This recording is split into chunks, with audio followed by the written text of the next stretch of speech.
Olá, amigos e amigas do saber. Neste vídeo de hoje, nós vamos tentar responder a seguinte pergunta: Nietzsche era ateu? A pergunta pode parecer no primeiro momento muito básica, muito fácil de se responder. Afinal, Nietzsche é o filósofo que anunciou a morte de Deus.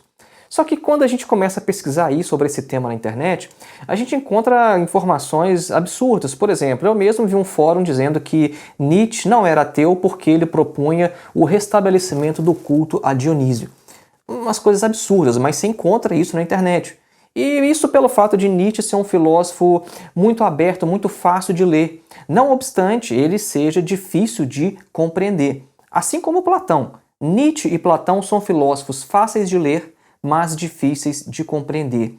É por isso que muita gente vai pegar textos de Platão, vai pegar textos de Nietzsche, vai ler e vai ter a impressão, olha, estou lendo, estou entendendo filosofia. Ao contrário de Hegel, por exemplo.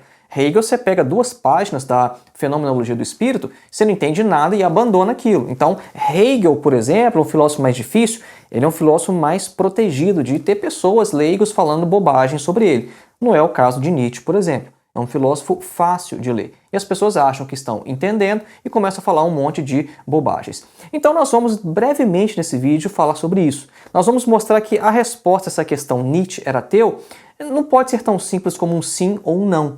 Isso pelo fato de que Nietzsche vai fazer uma caracterização de diversos tipos de ateísmo e não é todo tipo de ateísmo que Nietzsche gosta.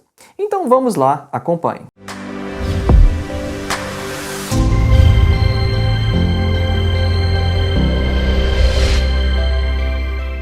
Antes de iniciar, um breve recado: faça sua inscrição em nosso curso de Introdução à Filosofia, dos Pré-Socráticos a Sartre.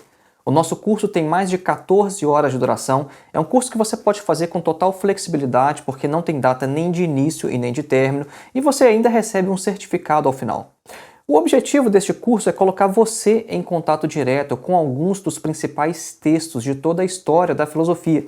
Então, ao invés de você ler comentadores ou literatura secundária falando sobre os filósofos, os nossos vídeos vão te colocar em contato direto com textos de Platão, Aristóteles, Sêneca, Marco Aurélio, Santo Agostinho, Tomás de Aquino, Descartes, Hegel, Marx, Nietzsche, Sartre, etc. Para mais informações, acesse o link que está na descrição deste vídeo. E o nosso segundo e último recado é sobre o meu mais novo curso, A Filosofia de Karl Marx, uma introdução. O objetivo desse curso é fazer um recorte naquilo que há de especificamente filosófico nas obras de Karl Marx. Então, este não é um curso de introdução ao marxismo. Este é um curso sobre a filosofia nas obras, nos textos de Karl Marx. A diferença é que o marxismo é uma tradição ampla que tem início nas obras de Marx, só que engloba vários outros pensadores, além do Marx, e também várias outras áreas além da filosofia. E não é esse o nosso objetivo. A gente não quer abordar outros pensadores, a gente quer abordar o Marx. E a gente não quer outras áreas, a gente quer a filosofia. Por isso a gente não vai abordar conceitos da crítica da economia política de Marx, por exemplo. Então, para você ter uma ideia do que há de especificamente filosófico em Marx, clique no link que está na descrição deste vídeo para você ver a nossa grade curricular e lá você também já pode fazer a sua inscrição. Voltemos então ao nosso tema: Nietzsche era ateu? Em primeiro lugar, nós devemos deixar claro que não existe apenas um tipo de ateísmo. Então, só falar assim, Nietzsche era ateu, isso não quer dizer muita coisa, porque não existe apenas uma forma de ateísmo. Nós temos já um vídeo aqui no canal falando sobre isso, e nós temos também um episódio lá no nosso podcast explicando as diversas formas de descrença em Deus. Então, não é verdade que ateísmo é tudo igual. Tá? A gente tem que fazer essa distinção, porque o que acontece, tá? Isso aqui é uma lição básica para quem quer fazer filosofia. A gente não pode achar que dentro da obra de determinado autor, um termo significa a mesma coisa que esse mesmo termo, esse mesmo conceito em outro autor. Tá? Então, você pega o termo ontologia. Bom, depende, o que significa ontologia depende muito da obra na qual você encontra esse termo. E a mesma coisa com o ateísmo. Então, Nietzsche ele faz uma distinção entre diversos tipos de ateísmo. De maneira geral, Nietzsche pensava o seguinte: a crença em Deus é um obstáculo, é um impedimento ao pensar. E era necessário pensar com honestidade, com probidade intelectual. Então, de certa maneira, o Nietzsche se opõe à crença em Deus por uma perspectiva racional e filosófica, porque a crença em Deus é um impedimento, uma obstrução ao pensar. Por toda a obra de Nietzsche, nós encontramos referências, por exemplo, ao ateísmo popular, uma forma popular de ateísmo que Nietzsche despreza, tá? Então Nietzsche não gosta desse tipo de ateísmo popular. Nós encontramos referência a um ateísmo clássico, aquele ateísmo filosófico, e também a um ateísmo moderno. E dentro desse ateísmo moderno, o Nietzsche ainda encontra dois tipos de ateus. O ateu pacífico, que é um ateu que tenta restabelecer aquele ideal de ataraxia, aquela coisa epicurista, e também um ateu pessimista nihilista. Então percebam só, dentro da obra de Nietzsche a gente encontra esses diversos tipos de ateísmo. Mas atenção, a gente não está dizendo que Nietzsche defende estes tipos de ateísmo. Nós estamos mostrando que Nietzsche está consciente de que o ateísmo é diversificado e de que existem estes tipos de ateísmo. Nós ainda não falamos qual é o ateísmo de Nietzsche. Agora vejam só, este vídeo aqui é respondendo a pergunta se Nietzsche era ateu. Então, a gente tem que compreender inicialmente como é que Nietzsche via a própria figura de Deus, a figura divina, como é que Nietzsche via os deuses. Porque se a gente perceber que ele tem uma teoria, que ele tem de certa forma uma posição filosófica sobre o surgimento dos deuses, das crenças em Deus, então a gente pode, de certa maneira, responder à questão se Nietzsche era ateu ou não. Será que ele via os deuses dos outros povos como tendo uma determinada origem, mas que ele próprio, Nietzsche, acreditava em um ser metafísico, um ser em um outro mundo, em um outro universo? Para quem conhece a obra de Nietzsche sabe que isso seria extremamente estranho, né? Uma coisa extremamente alien à obra do próprio Nietzsche, ao seu pensamento. Nietzsche via os deuses como projeção. Essa ideia de Deus como projeção vem desde a Grécia Antiga, desde os filósofos pré-socráticos. Xenófanes, por exemplo, criticava o antropomorfismo dos deuses gregos. E essa tradição encontra o seu ápice, o seu máximo desenvolvimento nas obras do filósofo alemão Ludwig Feuerbach, que vai afirmar que Deus é projeção dos principais atributos humanos, né? Então, os seres humanos pegam seus principais atributos, força, conhecimento, a capacidade de amar, e colocam isso tudo em um ser externo a eles próprios, humanos, e começa depois a adorar esse Deus como se esse Deus fosse uma coisa distinta, né, deles mesmos, dos próprios seres humanos. É basicamente essa a ideia de Feuerbach. E o Nietzsche também é um filósofo que vê Deus como projeção, só que não nesse sentido mais metafísico, como em Feuerbach, né, que vai pegar o ser humano de maneira abstrata. Porque quem é o ser humano na verdade? Não, o ser humano ele tem que ser concreto. O ser humano é de um determinado país, de um determinado povo, de uma determinada classe social. E Nietzsche, nesse sentido, ele é mais materialista, ele é mais histórico, porque Nietzsche vai afirmar que Deus é a projeção dos atributos de um povo.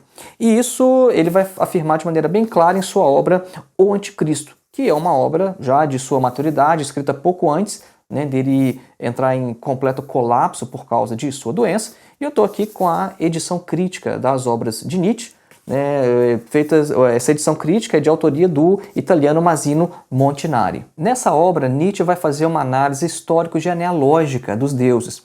Ele vai mostrar que um povo que está por cima, que um povo que acredita no seu valor, vai projetar os valores que fez esse povo estar por cima, aqueles valores que fez esse povo vencer, vai projetar isso no seu próprio Deus, porque fala o seguinte, olha, quem é rico quer doar, quem é rico precisa fazer sacrifício. E aí vai ser interessante que ele vai mostrar como que o povo judeu fez isso com o seu próprio Deus. Então isso aqui está no Anticristo de forma bem clara, né? Então Nietzsche vai falar o seguinte, olha, compara o Deus do Antigo Testamento com o Deus do Novo Testamento. Aquele Deus ali especificamente do período de Canaã, né, daquele período que o povo judeu entra na terra prometida e, cumprindo ordens divinas, mata todo mundo, inclusive mulheres e crianças. Nietzsche vai falar, olha, aquilo é um povo forte. Aquilo é um povo forte, com um Deus forte, porque na Bíblia está escrito que foi ordens de Deus para entrar lá e matar todo mundo. Nietzsche fala, é um povo que está se afirmando, é um povo forte, é um povo que reflete em seu Deus os valores que fez esse povo estar por cima. Só que lendo ali no Antigo Testamento mesmo, a gente começa a perceber uma mudança no caráter de Deus. E essa mudança no caráter de Deus é reflexo das mudanças sociais pelas quais o povo estava passando. Vejam só, no período babilônico, né, no período que o povo judeu estava escravizado, como é que aparece Deus nesse momento no Antigo Testamento? Ele começa a se tornar um Deus do perdão. Deus começa a enfraquecer. E Nietzsche vai falar, olha, é claro, porque Deus é projeção dos valores, dos atributos de um povo. Então, um povo forte tem um Deus forte, tem um Deus de guerra, um Deus guerreiro. E aí, quando o povo começa a ficar fraco, quando o povo é escravizado, isso se reflete no seu Deus. Então, o seu Deus não é mais aquele Deus de guerra. Porque cadê aquele Deus que mandava guerrear, entra e mata todo mundo? Por que esse Deus não mandou, por exemplo, vai lá e mata os babilônicos? Não, não é mais esse Deus. Então Nietzsche faz esse mapeamento, né? Essa ideia de Deus como projeção. E o que eu quero mostrar aqui é o seguinte: um filósofo que pensa que Deus é uma projeção, será que ele abriria alguma exceção para acreditar em algum Deus, em algum tipo de Deus? A resposta parece clara. Então, não obstante Nietzsche criticar os ateus em certos trechos de suas obras, isso não quer dizer que ele era contra o ateísmo. E também pelo fato de ele falar muito sobre Dionísio, a gente tem que entender que ele não está falando aqui exatamente sobre religião. Não é o que interessa a Nietzsche. A última coisa que interessa a Nietzsche aqui, quando ele fala de Dionísio e Apolo, é a questão religiosa.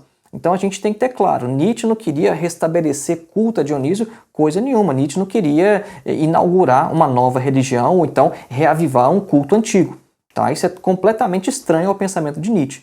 E o fato dele criticar algum tipo de ateísmo, ou alguns tipos de ateísmo, isso não quer dizer que ele critica toda forma de ateísmo. Então, respondendo à pergunta deste vídeo, Nietzsche era ateu? Sim, mas nós temos que compreender qual o tipo de ateísmo.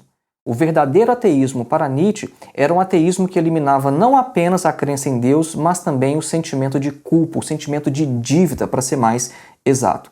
Porque ele fala o seguinte, há certos tipos de ateísmo que eliminam a figura de Deus, mas ainda mantém a questão da culpa, né, do débito, da dívida. O verdadeiro ateísmo, ele elimina Deus e também essa culpa, esse débito em relação ao próprio homem. Então foi esse aí o nosso breve vídeo de hoje. Lembrando mais uma vez, faça sua inscrição em nosso curso de Introdução à Filosofia, dos Pré-Socráticos a Sartre. O link para o curso está na descrição deste vídeo e também o nosso mais novo curso, A Filosofia de Karl Marx, uma introdução.